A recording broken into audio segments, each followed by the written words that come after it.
ওকে, এখন দেখবো আমরা কিভাবে ম্যাট ড্র করা যায় এবং ম্যাট ডিজাইন করতে হয়। So, আমি গ্রাউন্ড ফ্লোরে চলে যাই, বেসমেন্টে। শুরুতে যেটা করব, এখানে যেহেতু আমি ম্যাট ড্র করব, আগে এখানে যে সাপোর্ট ফিক্স সাপোর্ট গুলো আছে এখানে ফিক্স সাপোর্টটাকে নান করে নিই।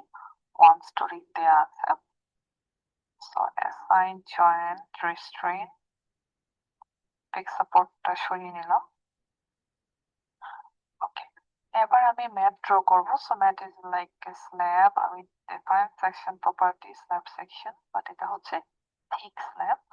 সো আমি অ্যাড নিউ প্রপার্টিতে গিয়ে যাচ্ছি। আমি লিখে নিলাম আমি সাপোজ 60 ইঞ্চ থিকনেস একটা ম্যাট প্রোভাইড করব। সো আমার shell thick and thickness is 60 inch. Okay, এবার আমরা নরমালি আমরা স্ল্যাব যেভাবে ড্র করি, কুইক ড্র, ফ্লোর বা নরমালি ড্র ফ্লোর, যে কোনো একটা ওয়েতে আমরা স্ল্যাব ম্যাটটা ড্র করতে পারি। সাপোজ আমি একেবারে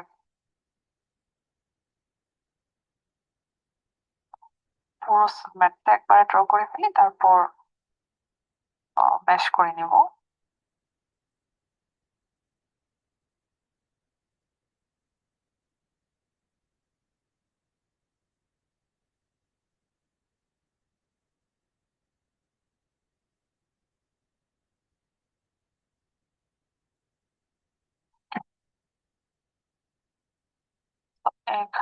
পুরো ম্যাটটাই ড্র হয়ে গিয়েছে 60 ইঞ্চ থিকনেসের। এখন আমি এটাকে ম্যাশ করে নিতে পারি। আর বাইরে দিয়ে শেল ফ্লোর অটোমেশ অপশন আমি যেটা করতে পারি যে সাপোজ 48 ইঞ্চ 2 ফিট সে ম্যাশ করে নিই, অ্যাপ্লাই করে নিই। সো এটা ম্যাশ করে ফেলেছে। ওকে, এবার আসি আমরা এখানে সাপোর্ট কন্ডিশন দেব। এখানে আমরা এরিয়া স্প্রিং অ্যাসাইন করব।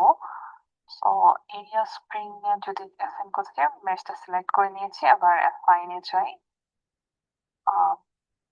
শেলে যাই, এরিয়া স্প্রিং। এখানে কোনো স্প্রিং ডিফাইন করা নেই, আমি অ্যাড নিউ প্রপার্টি। আচ্ছা, এখানে আমি একটা এরিয়া স্প্রিং ডিফাইন করতে চাই, যার হচ্ছে ভার্টিক্যাল ডিরেকশনে স্প্রিং কনস্ট্যান্ট হচ্ছে 170 পার পার ফিট স্কয়ার। সো এখানে কি পার ইঞ্চ স্কয়ার আছে, এটা কি পার ফিট স্কয়ারে যদি নিতে চাই, আমি এখান থেকে ইউনিটটা একটু চেঞ্জ করে নিব। কনসিস্টেন্ট ইউনিট আমি চাচ্ছি এখানে ফিটে আমি ইনপুট দেব, এটা কিপে থাকবে। সো ওকে দিই। এখন আমি এটাতে যাই, আমি একটা স্প্রিং ডিফাইন করতে চাচ্ছি, কেউ যার স্টিফনেস হচ্ছে 170 পার ফিট কিউব বা কি পার ফিট স্কয়ার। সো এটা জাস্ট 170 করে নিব এবং এখানে আমি জাস্ট কম্প্রেশন অনলিটা দিচ্ছি। ওকে, এবার এটা অ্যাপ্লাই করে নিই। সো এরিয়া স্প্রিং অ্যাসাইন হয়ে গেল। এখন যেহেতু এটা ভার্টিক্যালি আমি রেস্ট্রেইন দিয়ে দিলাম, বাট হরিজন্টালি সে ডিসপ্লেস হতে পারে।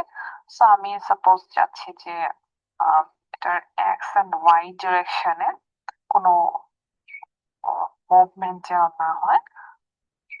সো আমি assign joint restrain X and Y ডিরেকশনে ট্রান্সলেশনটা অফ করে দিলাম। এখন এখানে আমাদের কিছু লোড অ্যাপ্লাই করা লাগবে, যেহেতু এটা বেসমেন্টে থাকে, এখানে গ্যারেজ বা অন্য কোনো অন্য কোনো পারপাস আমরা ইউজ করতে পারি। সো সাপোজ আমি এখানে কোনো partition wall, floor finish, live load এগুলো অ্যাসাইন করে নিই। So assign shear load, uniform load, floor finish 25। আচ্ছা, এখানে আবার ফিটে আছে। আমরা ইউনিট গুলো এখান থেকে যখন যেটা দরকার এভাবে চেঞ্জ করে নিতে পারি।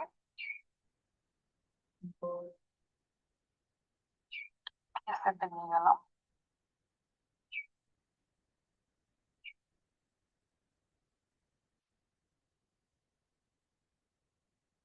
Like a 5 years of floor finish.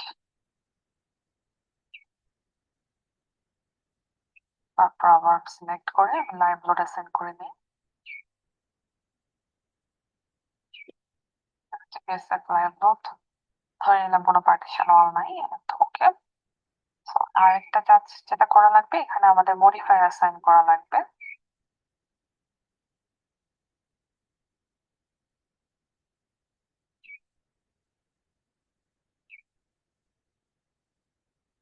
আমি এটা সিলেক্ট করে অ্যাসাইনে যাই,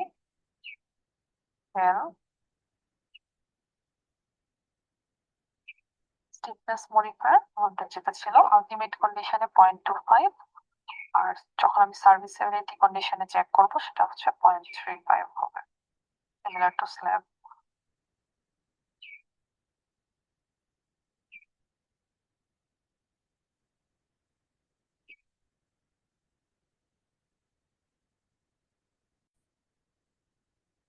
তো সবকিছু অ্যাসাইন হয়ে গেলে মডেলটা রান করে নেব।